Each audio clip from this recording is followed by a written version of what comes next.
Hi,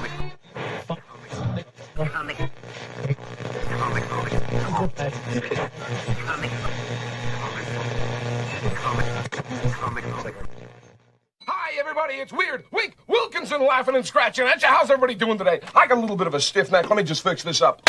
Oh, that feels a lot better. Well, I got a great show for you today with some wonderful weird stuff. I feel so very weird. There are some things in this world that go way beyond human understanding. Things that cannot be explained, things that most people don't want to know about. That is where we come in. There's no human being would stack books like this. I have come here to chew bubblegum and kick ass. All out of bubblegum. Well, it looks like you're the one who needs to be taught a lesson, pal. Class is paying 101. The instructor's Casey Jones. Look, I don't want to fight you. Well, tough rocks, pal. Do you want some coffee, Mr. Tully? Do I? Yes, have some. Yes, have some. It's a cup of coffee in the big time, yeah. Cup of coffee in the big time. Hey, what do you say we both be independent together, huh? I guess one person can make a difference. Enough said. We have the tools, we have the talent. It's Miller time. Luminous beings, so we, not this fruit basher. Empty your mind. Be formless, shapeless, like water. Now you put water into a cup, it becomes the cup. You put water into a bottle, it becomes the bottle. You put it in a teapot, it becomes the teapot. Now water can flow, or it can crash. Be water, my friend. You, me, or nobody is gonna hit as hard as life.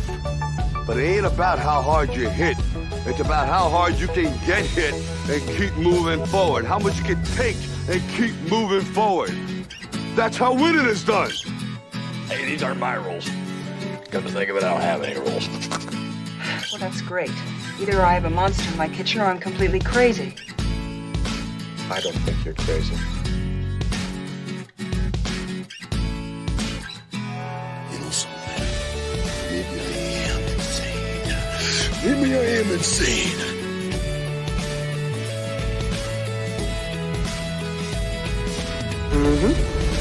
Pizza dude's got 30 seconds. Rise to the top, oh yeah. That's the nicest thing a dog can say about anybody. Human sacrifice, dogs and cats living together, mass hysteria. Enough, I get the point. You know what you need? You need a Brazilian plastic surgeon. I've got one that can see. Sometimes happens, someone has to deal with it, and who are you going to call? It's showtime. All right, hello everybody. Welcome to Comic Book Radio, episode 271. I'm your host, Peter Cimetti, and tonight is an open mic show.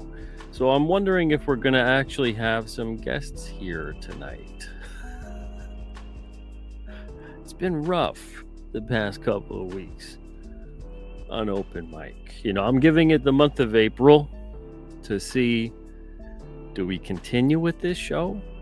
Do I consolidate it and move it to like a Friday night when I have the other open lines show usually? What do we do with open mic Wednesday? Now, last week it was on a Tuesday. I had a bunch of different scheduling conflicts of sorts, but we're back on Wednesday tonight. And we have, we got one more Wednesday this month, and then I'll make my decision. That would have been 5 open mic shows at that point. So we'll see. What are you guys thinking of the open mic shows? I mean, most people seem to sort of enjoy them, I guess, you know. It's not so bad once we get a bunch of people here, but it's a show dependent upon having the guests, having people that want to come in and promote their comic or comic book related project, I should say, for like 5 minutes or so. It's a nice show for people who, you know, maybe they are not too comfortable with an hour or maybe I'm not too comfortable with necessarily talking to them for an hour. I don't know who they are, and if we could have a conversation that isn't just point to the campaign and talk about the campaign. I'd like to talk about other things other than just let's look at the campaign. It's a nice show for that. It's a nice show for people to learn how to pitch, how to get comfortable with that. It's a nice show also to, when we get a lot of guests, it's a nice show to see a variety of projects that are out there. So at its best, I think it's a really great show. It's a useful show and something that I like having around. But like tonight, there are no guests. It's just me. So it's one of those things again where if we don't have guests that pop in that want to promote their comic book related project, you don't really have much of a show. I do have a bunch of things I want to talk about, but I don't want to talk about them tonight because I would rather just hold that off for another day. This is supposed to be an open mic show. So while I wait for people to hop in, let's say hello to you guys. We got Chris Six Strings here. What's up? Hope you're doing good. Thank you for being here. We got Ben here tonight too. What's up, Ben? Good to see you. Radio Stories Now is here too. How's it going, Radio Stories Now? We got Kevin Thomas. What's up, Kevin? Cole King is here too. How's it going, Cole? Good to see you. We got Dark Side here too. Dark Side is Comics. How's it going? Let's see. We got Dark Side saying, I'm here. I'm coming. Okay, cool. We got Ross saying, I'd love to hop in, but I have a migraine. Oh, man. I feel for you. I know what those are like. That's why I wear these. I'm getting some new glasses in, hopefully. They're supposed to be here Saturday. It's been an ordeal getting these glasses, let me tell you. This is going to be the fourth pair. You ever go to one of those places you order the glasses online and, I get tints on my lenses at this point. I got to get a tint because it dims the... Those are my glasses. Look at that. Ooh, that's creepy. This is kind of like a gradient. It goes from like a brownish to the lens, the normal lens. I'm going to be getting like a light gray tint. And look at these bad boys. These things are thick. I'm blind. That's the thinnest I could get these. Yeah. So I'm waiting on those. It's been an ordeal. Fourth time's the charm. We'll find out on Saturday. And they're supposed to have some kind of coating that's supposed to be really good for computer work and whatnot. We'll see. That's usually why. That's the only reason why I wear the sunglasses when I do the show. I normally just wear those other glasses all the time. Sometimes I wear them on the show too, but usually when I do a show at night, I've been doing computer work for most of the day and that kind of a thing, and my eyes are on the verge of just dropping out. So I just put on the sunglasses, and that's where it started. Let's see, we got Cole here. What's up, Cole? Says, I've been wanting to hop on, but things have been so hectic lately. I haven't had a ton of time. Just finished moving in time for the septic to back up and flood the new cabin. Oh, I'm sorry, man. Hey, I get you. Maybe if this show does continue, it'd be great to have you on. If not, you can always stop in on a open mic Friday, if that's possible for you. We got Rick Saylor. What's up, Rick? Good to see you. Jason says, I'm sorry, Pete. Been looking forward to this all week, and now I'm having technical difficulties with my equipment. Oh, man. It must be, there's a new moon coming. Not really a full moon. But nonetheless. Well, that sucks, Jason. That's too bad. Man, Radio Story says, I gotta say, you're like my favorite comic book show out here. Only one I watch, actually. Well, thank you, Radio Stories Now. Really appreciate that. Man, there's a lot of them out, too. A lot of them.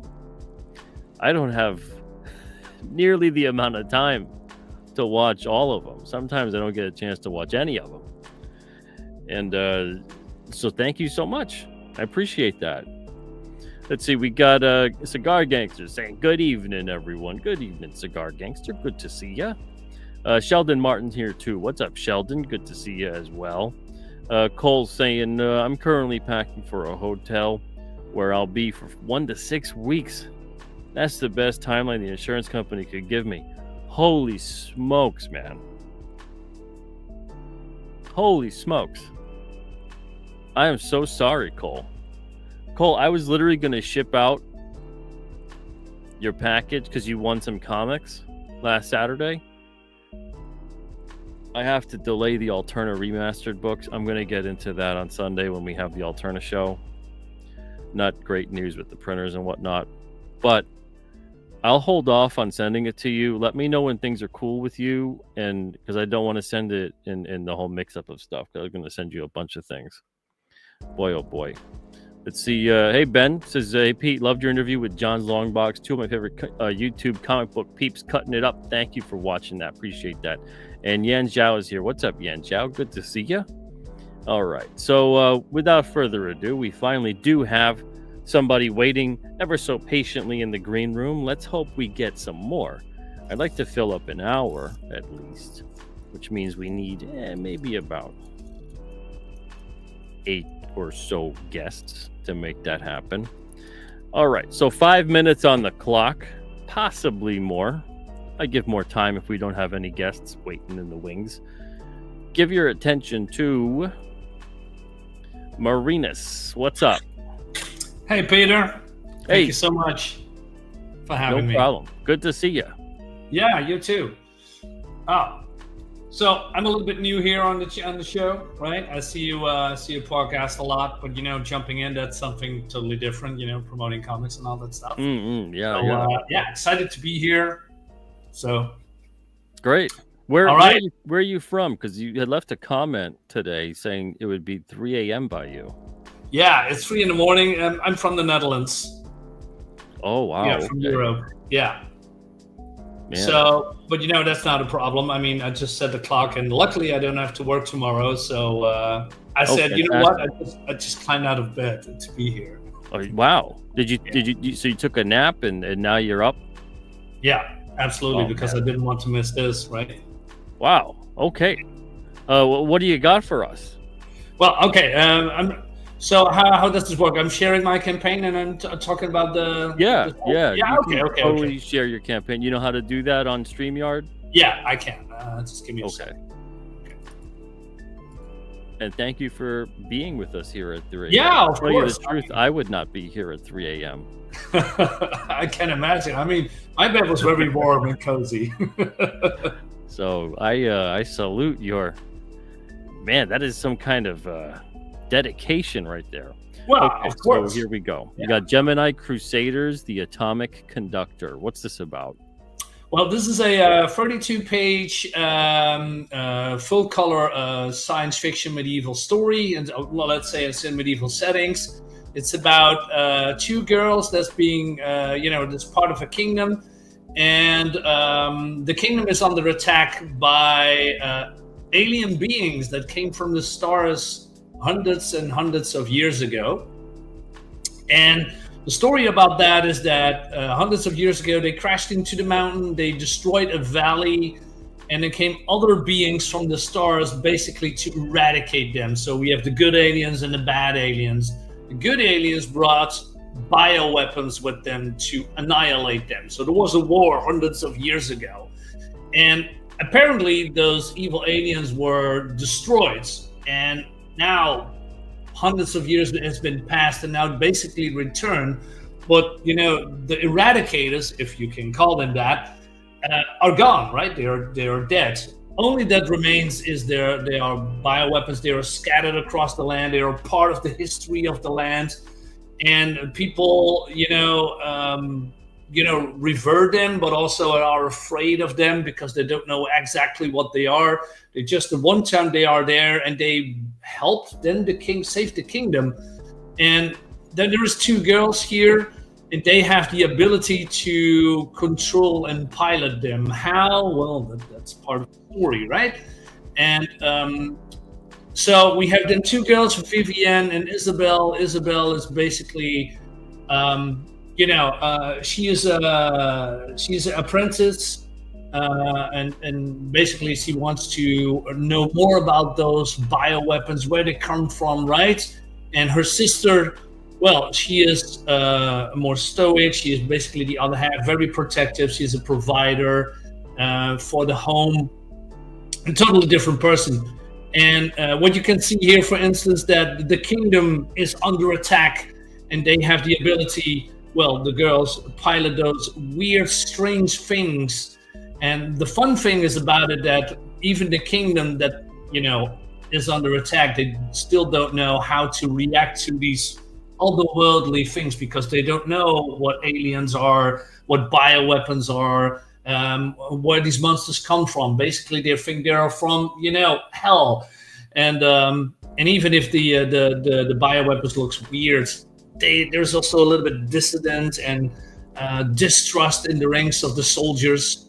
As you can see here, and we have Sir Bertram. Sir Bertram is playing a big part in the following books because this is a trilogy, and he's giving here a pep talk about the soldiers are afraid of what's happening in front of them. They're screaming monsters, fighting monsters, but he's rallying up the troops and basically then going into battle with them and convince them that they are the good guys and they have to be trusted, and etc.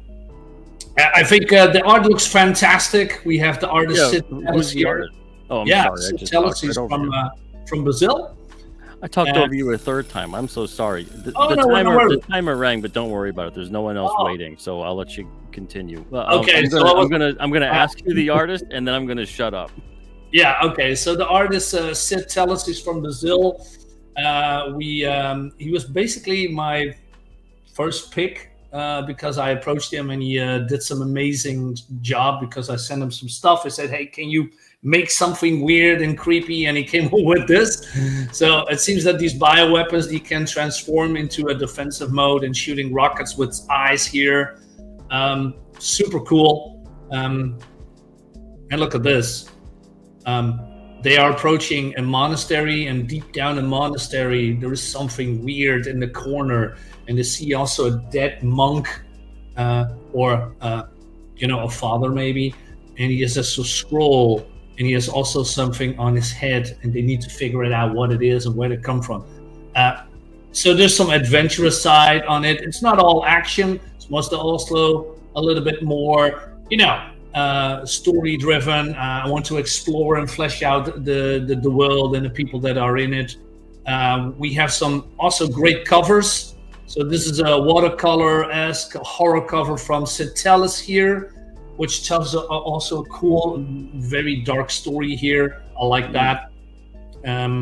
We have here an action cover by Paul Rodericks and Farah Nuramaliza. I hope I said that right. Sorry. Yeah. And we have the other one that I showed you was by Alan Goldman, by the way. Every backer gets a physical trading card. And we hope to reach the goal so that people get more trading cards. Nice. So let me go back to the top here a little bit. How many pages is the story? 32 pages. 32 pages. Okay. And it's part of a trilogy. I mean, that's the plan. And this is by Alan Goldman cover. And as you can see, it looks fantastic, looks phenomenal. Also inked by Federico Siok and Everson Lirio. We have some couple of perks here. We have some sketch cards. We have a digital option. We have cover A, cover B, and cover C. If I'm going too fast or too slow, please let me know. Because I think you're fine. Yeah, if anybody in the chat has questions or yes, please ask me. This is going too fast or too slow, let me know. Yes, I think you're going fine though. Super, thank you. We have A, B, and C covers if people are interested. Saves on shipping costs. I mean, we are international. Our, shipping cost is a big deal for us. What's the shipping cost like to get this comic to the U.S.? How much? It's $10. Oh wow! It's so much cheaper for you guys to get it to here. Yes, because the intent is that I'm gonna print it in the U.S. So otherwise, I have to ship it to my house and then to ship it to other people. Oh, okay. So all right. Yeah, that's not so bad then. Because the majority of my backers are coming from the U.S., so I want to accommodate them. What would it be like? Do you know how much would a comic cost to ship it from where you are to the US? Mostly, if I back comics, indie comics, it will be between $25 and $33. Depends on how much. For you to ship it to the US, it would be that much? No. Sorry, the other way around. So I was gonna say because that. Yeah, exactly. So I assume that if I ship it from my country, it would be the same for the US backers. So that's a lot of money. I know a lot of countries. It's a lot cheaper to ship it from there to here than it is in America to ship it to there. I heard Canada was a good candidate, but I didn't know that. I just looked it up the last minute. Yeah, not so much with Canada too now. Okay. But, I know to ship. I shipped 3 packages 2 to Sweden and 1 to Norway, like a week and a half or so ago. Right. And they were like 2.5 to 3 pounds each, and it was like $70 a piece. It was like $200 to ship 3 packages. It was the worst day of the week. Wow. It was hard. That's a lot. I was like, this is madness. Right. I mean, we're talking about comics, right? It's the same like 2 to 3 pound package I'm shipping here in the US, and it's like $6 or $7 each. And yeah, I mean, Jesus Christ, man. I was amazed just amazed how much cost has been risen for that last couple of years, right? Basically, especially with shipping costs. I mean, the printing and making a comic, that's a lot of money too. But when it comes to shipping, you lose so much money on one book. It's insane. Okay, we have a question here. Cole is pointing out. He says that shipping is coming up as $16 on the campaign. Is it 10 euros or something? Is that why? Yeah, I believe that's then the case. Yeah, so I apologize then. Yeah. Okay. Yeah. Gotcha. All right. Thanks for checking it out, by the way. I didn't know that. I was assuming that it was $10 or $10. Okay. Yeah, that's got to be tough when currency conversion happens, and you have to know how to adjust that and everything too. Is this your first campaign? Yes. So I have also a lot to learn about that. So I thought I set it to $10, but it was probably that 10 euros. So okay, that sucks. So I apologize for that. Okay. Well, yeah. So just keep that in mind, I guess, everybody. And when you're running a campaign, and you got to do all the conversions. And the thing is, with the conversion on the currency stuff, it changes like every day. Yeah, I noticed that. I thought there was some more things set in stone. Right. Luckily, we got a digital option for those who are, wants to have a shipped immediately without shipping costs. So if people are interested in that, no, that's still that's still not too bad, all things considered, because you're jumping through a couple of hoops there, to get the book done in the U.S. and who's doing the fulfillment in the U.S.? Did you say? I might have missed it. Critical Blast. Yeah. Okay. All right. Yeah, that seems like a popular option nowadays, especially for international campaigners. Yeah, he has a good reputation. He's doing a lot also for international, people that do campaigns, and he has, he's a good guy. So I trust him to do, a great work. So I think that's a good option too. Yeah. Nice. All right, very nice. If you could suggest one of these perks and say that this is the must-have, what would that be? The must-have. Well, I got this featured perk here. If I can share something else, if that's possible. Sure. The floor is yours. I have no one else waiting. Okay. Just if you're not on here, we don't have a show. Okay. Well, I'm honored. So I think the featured perk is a must-have, and because normally you get a sketch card, and you get a sketch card, but this is also fully inked. As well, and you get also a digital and the comic as well for I got this here in euros, so I'm not sure how much it is in dollar at your side. So if I may share to people what they exactly getting. Yeah, sure. So just give me a second. So, to look for that.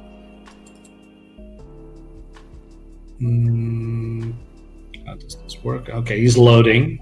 Cool. Okay. Oh, I see it. Okay. Yeah. Let's see.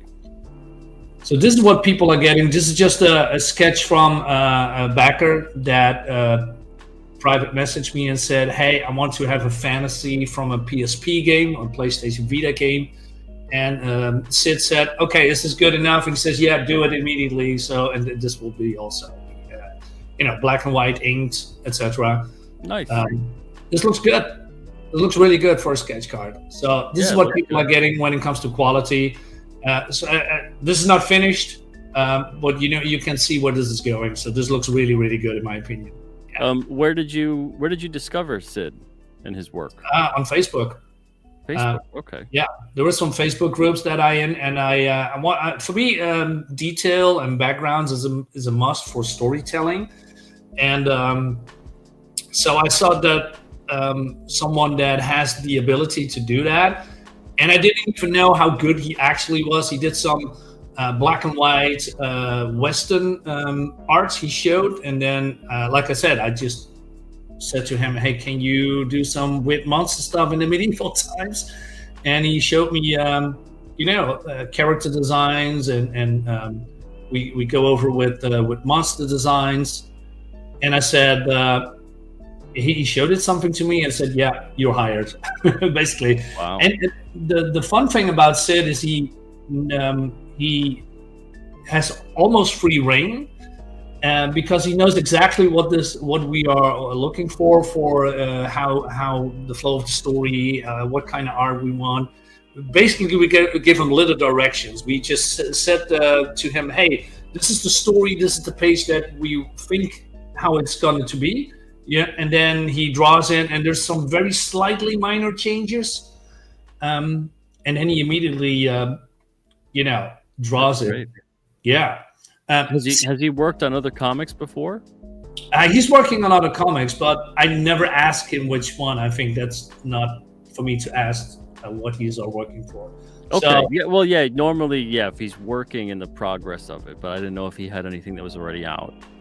No. Yeah, well, maybe it is, but I don't know. Oh, okay. To be honest. Well, it's fine to ask, hey, do you have any other work that you've published or anything? That's a perfectly acceptable question. In case you don't want to step on toes. It's one thing to be like, what are you working on right now? Yeah, exactly. Yeah. I said, tell me, what is your secret? But if it's already out in the world, Yeah. I believe he's working on projects, and but people should hire him. Great. Now that I said that, maybe people should hire him, because otherwise he's gone.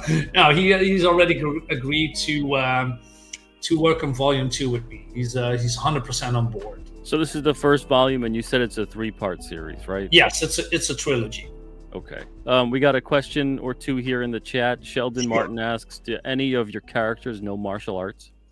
No, they are. Isabel is more like a clumsy bookworm type, an innocent girl. I want to portray that, that she is just, cute and innocent. We have Bertram here. Yeah, well, basically he's the knight, right? He's the captain of the guard. He can fight. Her sister is, very good with an axe and a bow and an arrow. So she can fight, but, Isabel, not so much. This is mostly taking place in, like, medieval Europe? Yes. Okay, yes. Yeah, so then that would be really strange if they knew martial arts. Exactly. Well, it could work, but since it's, there's some sci-fi setting, there's no magic in it. There is a character, and then the second book is called The Witch. She's also important, but not for now. But she plays a big part. But there's no magic in it. I wanted to, have the sci-fi elements and, a little bit, old school medieval stuff. I think this is a unique book because there is nothing here on Indiegogo or on crowdfunding that actually looks like this. So I think it's new and fresh, and I think people will really enjoy it when they get the book. However this campaign is going to be, I'm going to, on Fund My Comic on Kickstarter, this book will be made.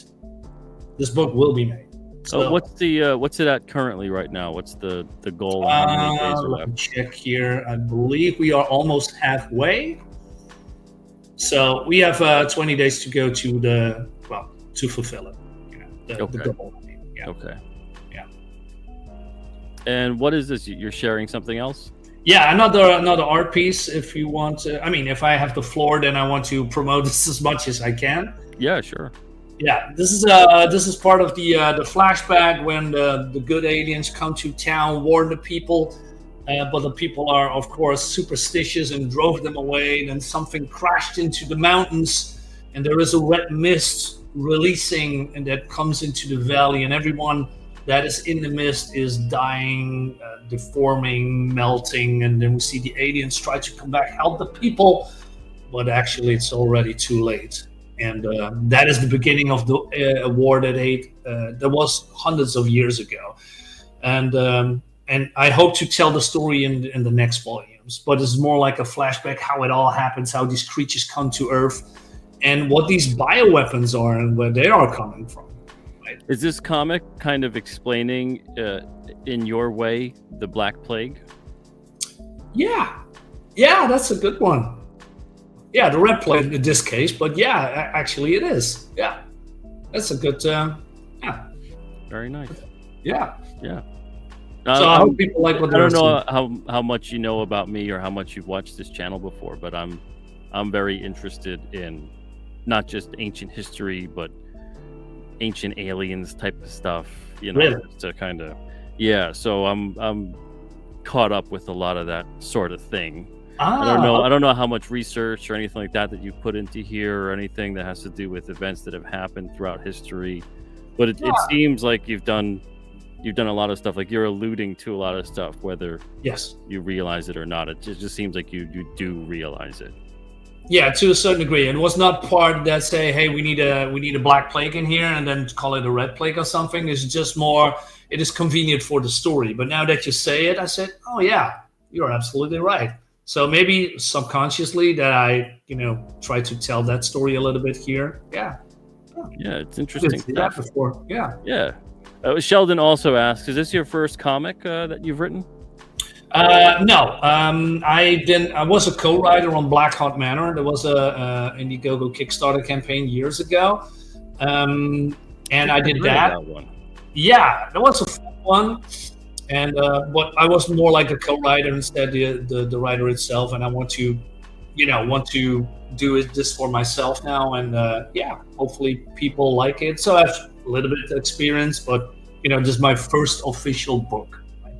Yeah. Very nice. Well, is this for you? Is this something that you plan on continuing past this series? Yes. Yes, Okay. that is the plan. I'm committed to go all the way. Very nice. Very nice. Yeah. That's great. Sorry, go ahead. I was just saying that's great to hear. I got a couple other questions for you. Do you have some more time? Or you? Yeah, no. I'm available. I'm awake now, so let's make the most out of you. Being Yeah, right. And that we don't have anyone else here waiting in line, so I can keep you on for as long as you want to be here. Cool. So with this, I do have to ask one thing, because this is a personal pet peeve for me, and it's something that it's prevented me from backing campaigns at this point. Now, when I've seen your Indiegogo, the art looks great, the story sounds interesting. Who's lettering it though? It's John Hervey the Third. I mean John Hervey. I'm calling him John Hervey the Third, but he did Black Tiger comics. Okay, I know John. All right. Yeah. I mean, I John like to and see. This is a personal thing of me. I know it doesn't matter to a lot of people. To some people it matters, but a lot of people it doesn't seem to matter too much. I like to see at least like one lettered page. This way I can get the idea of the writing, but also the lettering. Because sometimes, I don't know if you ever noticed this, but as a publisher for almost 20 years, that's usually the biggest thing that'll kill the beauty of the book is lettering that comes in and it's just really bad. And your writing could be great. Even your pacing could be great, but the way the letterer is breaking it up or covering things or placing, it could just completely be a disaster. So I always like to see that, because I've backed a couple books where I was like, oh, the story sounds great. I think that writer's capable and the art looks fantastic. And then you get the book and you're like, what is going on with the lettering? What happened? I know this. Yeah. But yeah, John's great. John's good. He's solid. So absolutely. If he ever does letter a page at all, if you want to just letter like one page, maybe consider putting that up there as a Yeah, that's a good one. Sample, you know. Yeah. I asked him if he is, wanted to. I mean, we are, the book is still in development, right? So we are, I believe, 70% in. We have only we need to draw 9 pages, and then everything is done, and it has to be colored. And then. Oh, that's fantastic, man. Yeah. Jeez. So it's not that I'm in the beginning. I'm pretty far. I think that's as important too. Oh, that's great. So that people don't wait too long. But coming back to John, I asked him if he just wanted to letter a page. He said, well, I was busy with other projects. He said that he wants to tackle that whole thing when the book is complete. I said, okay, cool. But now that you said that, it makes sense to have a lettered page. Only because, and the only reason I'm thinking it, especially with you, is that if this is your first project, if you are a first-time creator, that kind of thing could really dispel a lot of fears from people that maybe are like, I don't know, I've been burned before. It looks great, it sounds interesting, and then I get the book and it's really difficult to read because the lettering is all over the place. I mean, John he's a capable letterer. I'm familiar with his work, so I trust his work. But at the same time, it's one of those, if someone's looking through and they're not as well versed about the creators, it's just easy to see one page done. But yeah, maybe you could like tap him on the shoulder, be like, because he knows me. So if I don't know how much my word would carry any weight. Be like, I was talking to Pete on open mic, and he said about maybe one page. We could do like one page. That would really help. Exactly. He gave me one page. He gave me some advice. Just, can you do it so I can show it on a page? Page. Yeah. Just one. We'll probably go to do that immediately. Yeah. Oh, good advice. Thanks, Peter. Let's see. Oblation, and if he gives you any crap, please feel free to just tell him to direct it to me and not to you. Okay, we'll do that. Oblation says, hey guys, just made it. How's everyone going? How's it going, Oblation? Hope you're doing good. Sheldon asks, how many pages are in the book? You said 32, right? 32. Full color. Yeah. And Bill Mouse is very cool looking project. There you go. Thank you so much, Bill. Hey, congratulations. Bill is also doing something for Perfect 10. So great. Oh, fantastic. Yeah. Bill's actually, he's the artist on my King Cryptid series, issue number 12. Yeah, I saw that. Yeah, so he's going to be doing that issue. Awesome. Radio Story says, props to whoever does hand lettering. Lettering like that is difficult to make presentable letters. It's a lost art for the most part. Right? I'd say most lettering now is all digital. But the hand lettered stuff from back in the day, it's a lost art. That just doesn't happen anymore. Is there some favorite lettering that you like in comic books from, let's say I'm a 90s guy, right? I like 90s comics. So something that you think, that book has, that kind of lettering that I really, really love, that's bold or bombastic or something. Well, yeah, I mean, there's there's a couple people that really love like Todd Klein and I like Tom Wojciechowski. He did Uncanny X-Men for the most part, but there was so much of it that was just so interesting to see. It's so good. It added like a weird, unique element to it. I think it'd be awesome. I don't know how to create fonts. I'm sure it's probably not as hard as I'm imagining. But it'd be cool if like whoever does create fonts, I know there's a couple people out there that can, if there was a way to create like a variable. So if you have like 3 variables on a letter, so that there's like a slight difference with like the letter A, the letter S, letter Z, all the letters have like 3 or 4 variations. So as you type them, a random one will pop up and it would look closer to like hand lettering, Yeah, it's not always the same exact look, but like that's I think probably the closest we could get with digital lettering at this point. But it was so cool back in the day, especially to see the original finished pages, and they would have the lettering actually on them and things like that. Yeah, we're not really going to have that anymore. Not anymore. No, that sucks. Yeah. What comics did you enjoy in the 90s?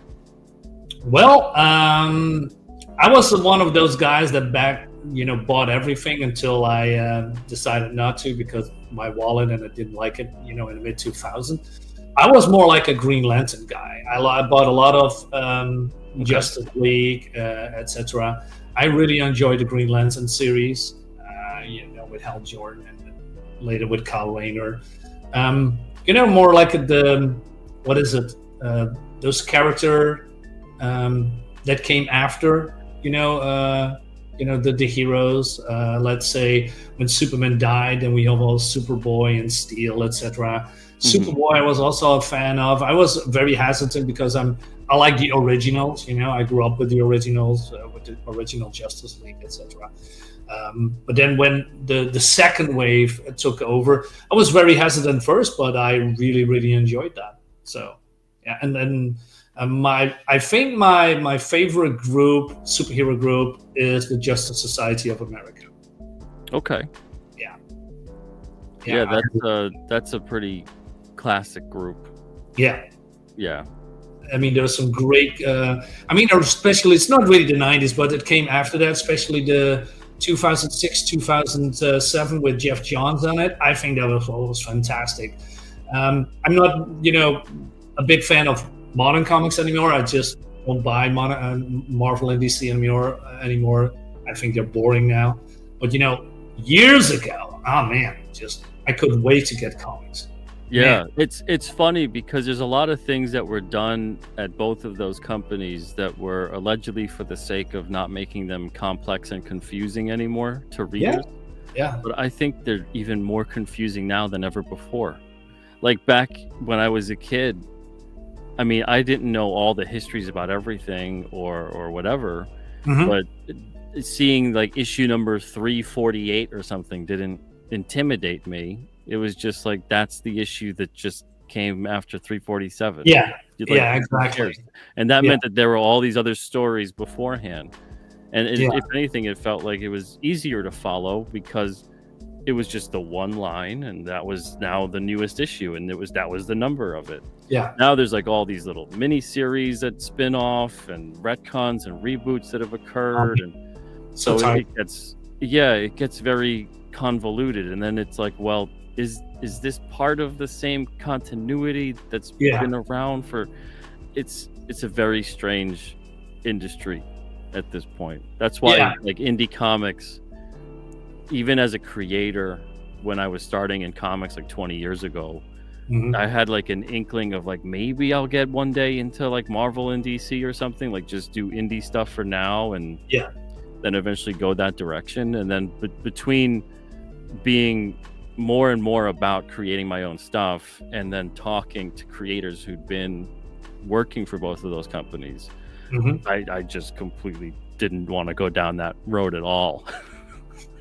So the way that the way the books were going, talking to creators that had worked for the companies, and then getting more and more into indie creation and indie works from other people, it was just, that was the path, and that I never looked back. But it was one of those things that I grew up reading and loving, all that stuff.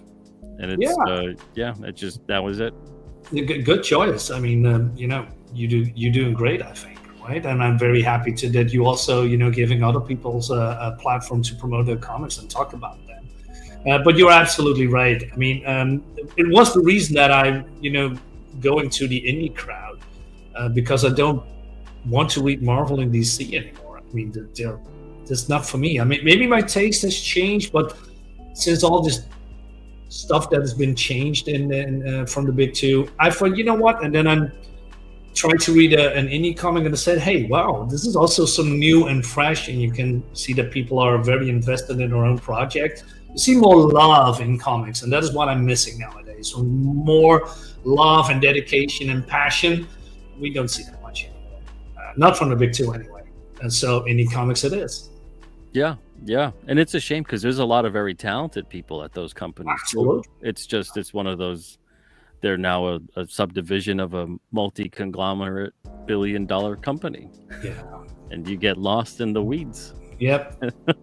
They don't really let creative people be creative at those kinds of companies. That's it. Because creativity equals risk. You gotta, if you're really being creative, you gotta take some risk. And big corporations they're not really like a fan of risk, especially completely unmitigated risk taking. they are rehashing a lot of things, and that's why it's boring. Right? But that's why it's great to see independent creators going out there, because they can go out on a limb and create something and take a chance, take a risk, see if it speaks to people. You know, sometimes it works, sometimes it doesn't, but you're at least able to create something that hopefully means something to you. It maybe ends up meaning something to others. Yeah, I hope so. And like I said, I hope that people will enjoy the book when it comes out, and or take a chance on me, right? Because I have a lot to prove, and I'm dedicated to go all the way and show people what I can do.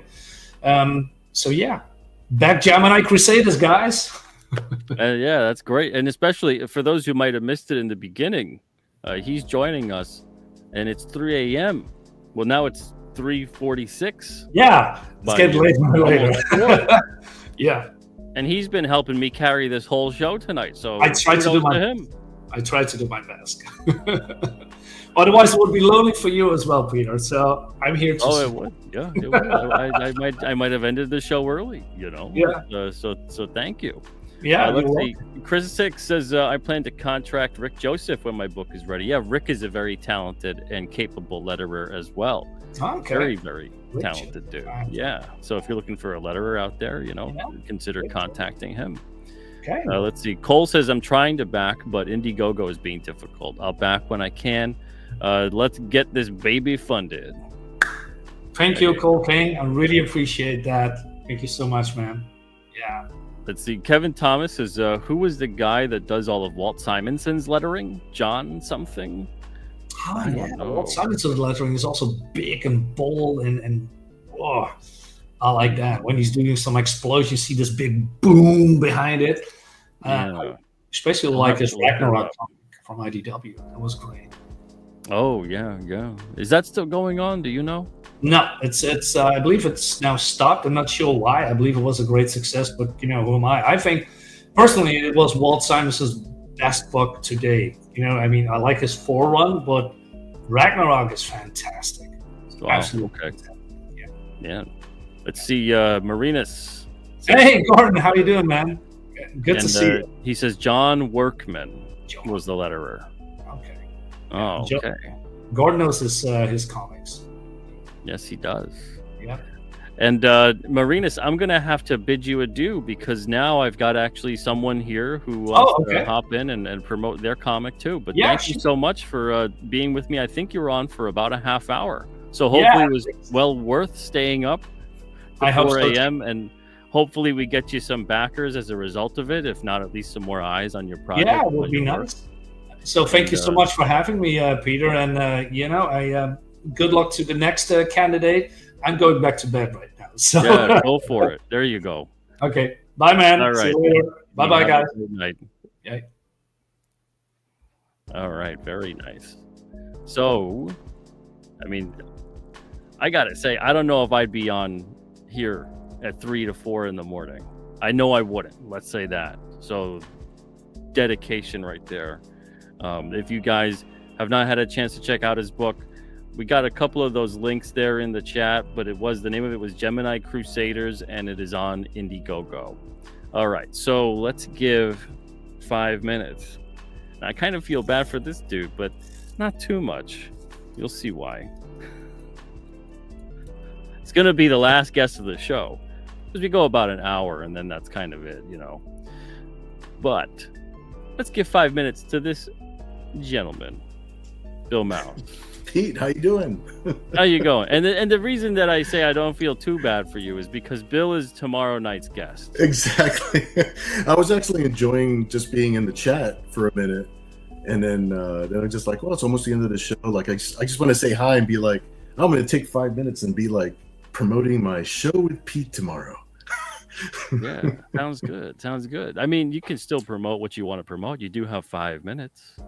I got 5 minutes, especially because tomorrow night our it'll be more like a conversation with some promotion towards the end and things like that, or sprinkle throughout. But you can take the 5 minutes and run with it tonight till the end of the show. Well, let's see. I can I post a link in the chat? I think I can. I think you can. If you can't, let me know and then put it in the private chat, and then I'll post it for you. But you should be able to. I think you're a mod. Yeah, I see the little wrench there. Okay, I got the thing out there. So yeah, we've got Nira X Dark Seas number 3. So it's a 3-issue miniseries. It's the big conclusion to the whole story.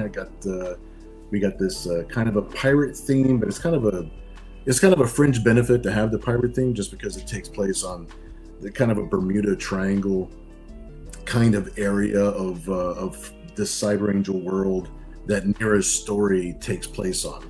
So it's the pirate aspect is just kind of a fun thing to throw in. It's just an excuse to have pirates and zombies and mermaids and all those types of cool little things. So I see that we actually made it to 100 backers so far. Oh, nice. Did you want to share your screen and then? Yeah, let me see if I remember how to share my screen. So I go to this, then I go to this.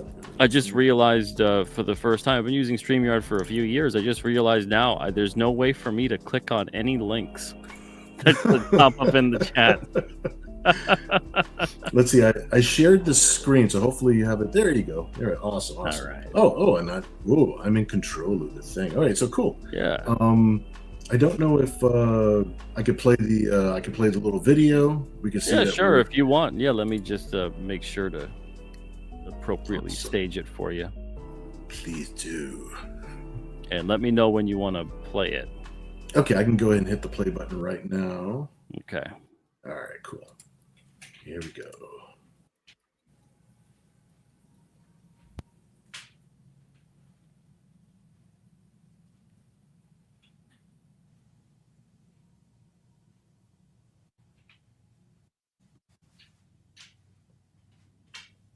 Is there sound on the video? Oh, is there no sound coming through? Not for me, anyway. Okay, so low tech. Here's the part you wanna. Okay, cymbals crashing.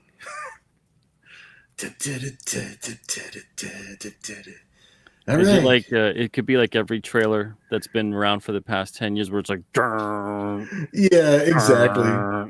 It's like whatever generic Apple Music comes with the editing software. Imagine some thunder right here. Squishy, swooping, big noise. There's squishiness. There's All squishiness. Right. Oh, look at that variant cover by Cat Mouse. I got the cast. Very exciting, very scary, very spooky.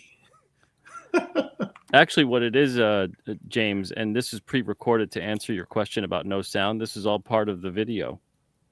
Exactly. This was all pre-recorded. Me and Pete actually decided to do this. Early on. But we did a great job on that audio when we filmed all that, didn't we? Yeah, I think we did. I think if I hope you guys have a good enough sound system to actually listen. Yeah, really. To the ambiance that we presented. Yeah. So this is issue 3. I could read my little sizzle promo text if you like it. So Nira finds herself on a new world and discovers that the Cyber Angels have fractured apart, forging lives of their own. Her journey leads her to finding her father trapped on a small island, where she does her best to keep her friends and allies safe, but inadvertently awakens a dangerous foe from a previous issue that threatens them all as they make their way across the Dark Seas. It looks as though the end of the timeline collapse has only led to the beginning of a dangerous new chapter in the many lives of Nira X. Okay, I tried to give it some gravitas while I was there. Very nice. Radio Stories, can you hear us now? Or are we at least coming through? Did you hear our obnoxiousness when that trailer was playing? I hope I just want to make sure. I know, right? If there's no sound whatsoever coming through right now, then that's good. It was charades. We're gonna. So everybody can hear us now, though, right? And I would love to hear in the chat. I think that people can hear us now. Maybe the act of even sharing the screen has just messed up all the satellites. It's possible. I mean, I hear you and you hear me, but it doesn't mean that they hear us. This is true, dude. Okay, Alpha Red. Okay, thanks, dude. Sheldon says there's no sound, but the sarcasm is coming through. Okay. I know. Pray for us, Alpha. Pray that we have sound. All right, so you're at 100 backers. You got 20. Is it say 29 days to go? Yeah, 29 days left to go. Nice. And I can just, I'll flip through some of the covers and stuff real quick because we actually have a revisitation of a John Stinsman cover. This is the main cover here. If I can scroll, there we go. Now I'm scrolling. So that's our main retail cover. This is the Gang's All Here cover with a little bit more of the cast. This is an homage cover. Actually, this cover and the homage cover, they're both penciled by myself, but inked by Mikey Babinski. He's done a lot of inking over the years. Marvel, DC stuff. He does Scarlet Spider, She-Hulks, Wonder Woman. Just all around really cool guy. I've known him for years and years. Good friend of mine. So I was just super happy that he lent his inks to a couple of these covers. Mouse Babinski looks like some kind of Polish dude. I know, right? It's just like we're selling razors. I'm not really sure. like we're doing an infomercial. And I've got Nira in her. There is a cool action set piece with a lot of mermaids and underwater creatures and things. So Nira's cyber skin, which is like the suit that she wears, is kind of bonded to her, making her a cyber angel. It forms different outfits and weapons and things like this. So why not have some fun? And so she's a cyber mermaid fighting the mermaids and then maybe fighting alongside the mermaids at some point. Okay. I think it makes it really interesting and very different kind of action scenes than I'm used to drawing. So it's I'm looking forward to that. Then we have the censored obligatory nude cover. This is Cat Mouse's cover. It's really, really cool. I love. That's great. Yeah. Yeah, she did such a nice job with this, and I like when she did the ink. She's got like ink washes and stuff in the background, and just give it this really cool texture to like the sails and all that shading and stuff. It's really, really cool looking. Are you comfortable with your daughter upstaging you? She's the sport model, man. She's supposed to be the upgrade. So I'm actually on target. This is I'm doing exactly what I'm. Yeah, it's a great looking piece. So I hope to keep up for as long as I can before she completely takes over. It'll be fun. Hopefully I've got some time left on me. This is the revisitation of the John Stinsman cover. I did a cover for issue number 1, and he wanted to have a nude variant, and we just didn't have it for issue 1, so that cover is now available for issue 3. So we just so I was happy that everybody was happy with that. The insides, I don't have previews set up for the insides. It's going to be sometime next week. So we have a picture of Waffle to distract you until I post more preview artwork. No interior shots just yet? No interior shots just yet. In fact, I can I can hold up some of the everything's. I got it all penciled out. And I'm in the middle of inking. Talk about taking a risk. I know. I guess flying by the seat of our pants is. Look at that. So there is a page, and I can show you. I can show you a lot more pages next week. It's going to be the center of my life is going to be inking all of the pages from the book. So I'm really excited about showing it to everybody. So I think that's going to be cool. Oops, here we go. I'll get the mouse where it's supposed to be here.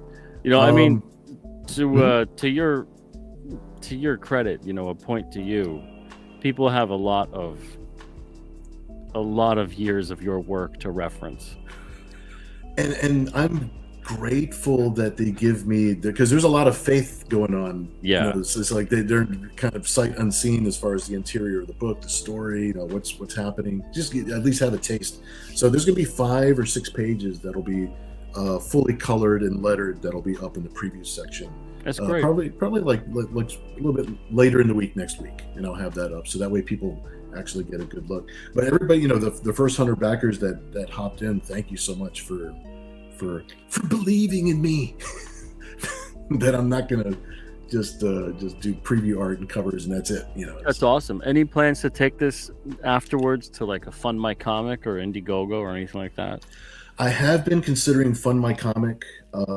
because of some recent conversations that I've been having with other creators, especially on some other YouTube channels. I haven't really considered Fund My Comic before, but like Fund My Comic, the only reason that we're not doing Indiegogo is because I don't know how to do Indiegogo just yet. I know it's super similar, but I feel like I'm just getting the nuts and bolts of they're all down. kind of different. I think at this point, there's some things like Kickstarter is easier. There's some things Fund My Comic is easier. There's some things Indiegogo is easier with. Right. If you could combine all the best parts of the three of them, you'd make like the perfect crowdfunding platform. Right, exactly. And then there's other parts of them where they're like, there's more of a learning curve. I'd say of the three, Kickstarter probably has the least learning curve. I think so too. Kickstarter is a little bit more intuitive, a little bit more big button. You know what I mean? Like Indiegogo is not too bad, but they still have a couple things. Like they always take like one step forward, one step back, and it kind of go back and forth with things. Kickstarter recently did an update to their system, and I noticed found that it improved it a bit. With this Kickstarter, I'm actually very gratefully spoiled because I'm working with Committed Comics. So our publisher Tom at Committed, he's actually handling the Kickstarter campaign end of it and handling the store, handling the printing. It almost feels like the old days where basically I can just sit down and draw and get the book finished and let somebody else actually handle all the rest of it. With some of my other self-published things that I do, we're doing everything. Obviously, it's just Kat and I. We're packing boxes, we're sending it out, we're doing the Kickstarter campaign, and those campaigns we really streamline it and keep it simple. And with every one that we do, we just want to streamline it even more. Thank God Tom enjoys having a complicated store because he actually likes all of the extras. Like this right here, we've got acrylic standees of these two characters. We've got Thalia, the cyber demon, she had a very bad experience in a previous issue with cyber angels and has vowed to destroy them all. And the character on the right, her name is Malka, and she's actually designed. And one of our fans and friends, his wife Courtney, is the inspiration for this character being in the book. So this is Courtney approved. She's actually a real cyber angel in our book. Okay. And then we did a backdrop for the standees. Cool. There's some we did 2 standees for each campaign. So we'll have 6 characters complete, and then there'll be this big 11x17 backdrop that you can get for the set if you wanted to display it like that. Nice. Well, Bill, I'm gonna have to part ways with you. But the good news is that we'll be connecting again tomorrow night. Absolutely. Thanks for having me on for a couple minutes. I know we're gonna be on tomorrow night, so it's all good. No problem. Yeah, I don't want to start diving into too much. Then we got not a whole lot to talk about tomorrow. Exactly. All right, Bill. I'll see you tomorrow, buddy. All right. Thanks so much. Bye-bye, everybody. Hope you guys check it out. Have a good one. All right. Bye-bye. All right. And if you guys missed out, he put that link there in the chat. But he'll be back tomorrow night, just in case you don't get a chance to check it out tonight. So tomorrow night, I'm going to be Sarah Frazetta, but she had stuff pop up. She had commitments that came up out of nowhere. So we're rescheduling. She'll be on sometime in May with me. We're going to iron out a date. And instead, we got Bill Mouse filling in. Bill Mouse will be with us tomorrow night at 9 Eastern. You just saw him, and he'll be back again tomorrow night as the dedicated guest of the show. Tonight, more or less, the dedicated guest was Marinus, Dark Side Is, with Gemini Crusaders. And we had a yet another 2 guest open mic Wednesday. But at least not as bad. We'll see how it goes, though. We'll see how it goes. This show still might be up on the chopping block because, like I said, on Friday nights, usually I do have an open line show. Now, this Friday, again, I won't have an open line show. I'm going to be on another show, and I won't be here. So we'll see what the future holds for Open Mic Wednesday. Next week might be the last one. Depends how it goes. That would be the 30th of April We'll see. Hopefully, we do manage to continue it. But otherwise, I hope I see you guys tomorrow night, 9 o'clock Eastern. Again, Bill Mouse will be the guest. Oblation Comics is awesome, guys. Thanks. Well, thank you for watching. Thank you for being here. Everybody, thank you guys for watching. Thank you all for being here. Hope to see you guys tomorrow night. And again, that'll be at 9 o'clock Eastern. I'm going to be on the Church of Mavis Radio. And it's a radio show that's broadcasting out of Louisiana, centers around cryptids and the paranormal. And they also have a YouTube show. I'm not entirely sure if it's a live show. I think it might be. We'll see how it goes. If it is a live show, I'll post up the link on my Twitter. That's at Peter Cimetti. And I'll post the link up in the community section, the post section of YouTube. But we'll see how it goes. Who knows? Who knows? But that'll be interesting talking about all that kind of stuff tomorrow with Jeffrey Pritchett over at Church of Mavis. Radio Stories says, great job hosting, Peter. I appreciate that, Radio Stories. Thank you. You're not here to give me a pat on the back, but I'll do that for me. We also got Alpha Red saying, we'll try to be here tomorrow. Awesome. Thank you, James. All right, everybody. Yeah, try to be here tomorrow night. We got Bill Mouse on the show, 9 o'clock Eastern. Until then, everybody, have a wonderful night and an even better tomorrow. I'll see you guys, hopefully, tomorrow night. All the best.